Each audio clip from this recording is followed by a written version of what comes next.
Kári, má ég segja baráttu sigur í hellinum í kvöld? Hvað er skapandi fyrir ykkur? Heldur betur baráttu sigur. Annar leik í röð, þriðleikur einhvern veginn losnar allt fyrir hitt liðið, þannig að við spilum mjög vel fannst mér í fyrri hálfleik. Heldum í 30 stigum svona eins og menn. Þeir skora einhver 30 stig í þriðja eða eitthvað en við sýnum virkilega, ég er virkilega sáttur hvað við sýnum karakter og klárum þetta út.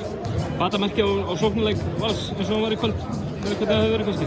Já, það er hægt að segja það og bara meðast aðalvað batamerki á bara okkur sem heild, bara karakterinn og svo veist. Mér fannst að spila ágætlega leik í Grindavík og fínan. Þeir bara spiluðu ennþá betur þar en við vorum ekkert að láta að tapa 2 í röð þá létu það ekkert á okkur fá þegar ég var komið tilbaka þannig að ég er sáttur með að við höldum áfram.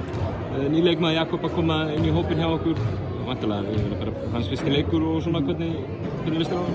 Hann er bara rétt að ná fótunum undan sér eins og sést og það er búið rosalega þétt prógram síðustu vikur og hann hefur lítið eftir en mér er bara fínt sko, bara flottur strákur og líst vel á hann bara líka attitude og fættur verið inn í hópinn þannig að ég er bara spenntur að sjá hvernig hann er að stilla sig inn. Mittist eitthvað hérna fyrir einhverjum leikjum síðan, er það eitthvað anglaðið? Nei, í rauninni ekki. Það er svo mikið að leikjum og stuttum milli að maður hefur ekki tíma til þess að hugsa um það eins og þannig að nei, ég bara er flottur.